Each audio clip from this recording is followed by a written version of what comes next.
Hey everyone, and welcome to our story corner. Today, we're going to journey high up into the blue sky to meet a very special friend. Are you ready? Let's begin. Once upon a time, way up in the endless blue sky, there lived a tiny, fluffy cloud named Puffy. Now, Puffy was a little different from the other clouds. While they were big and billowy, like giant heaps of cotton candy, Puffy was much smaller. Because he was so small, he often felt shy and would hide behind the bigger, louder clouds. He'd watch them as they floated proudly across the sky, boasting about their grand adventures. Some would gather together, covering the sun like a big gray blanket, and then make a big show of pouring down rain on the world below. Others would rumble with deep, booming thunder and flash with brilliant, zigzagging lightning. Puffy thought this was all very impressive, but also a little bit scary.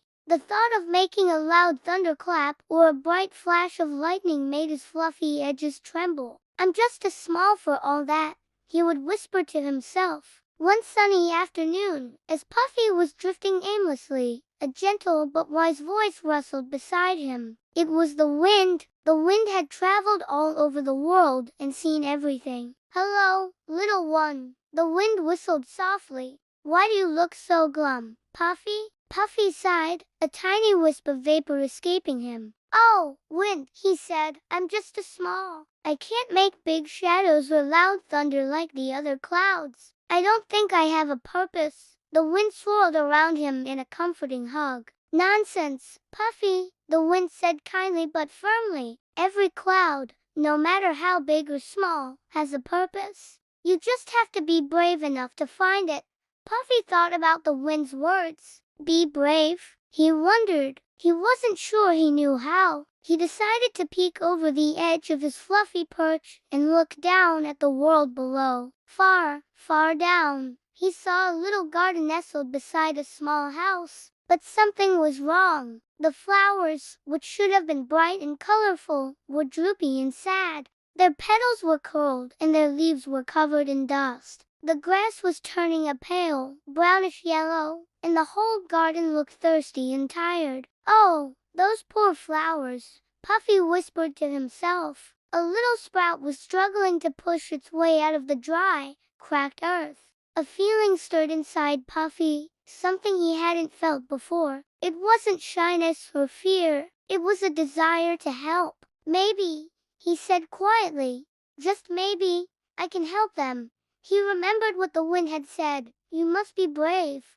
Puffy took a deep, shaky breath, pulling in all the moisture he could find. He thought about the thirsty flowers and the struggling little sprout. He puffed out his chest, trying to look bigger than he felt. He focused all his energy, gathering his misty form together. Slowly but surely, Puffy began to change. He grew a little bigger, then a little bigger still. His bright white color started to deepen into a soft, gentle gray. He could feel a tingling sensation inside him. Then drip, drop, a single, perfect raindrop fell from his belly. Then another, and another. Soon, a soft, steady shower was falling from Puffy, right over the thirsty garden. It wasn't a loud thunderstorm, just a gentle, life-giving rain. Down below, something magical was happening. The droopy flowers began to lift their heads, as if they were smiling. Their petals perked up,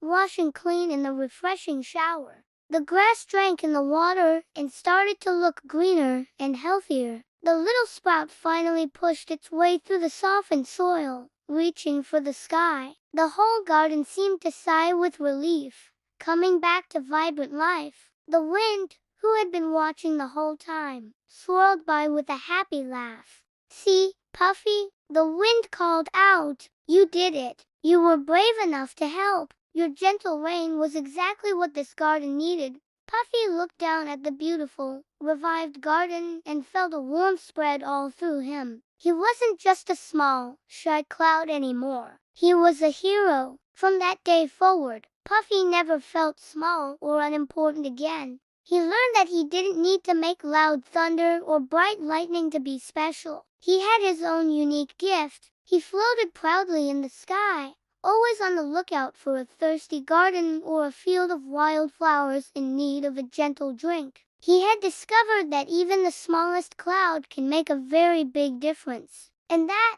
my friends, is a wonderful thing to remember.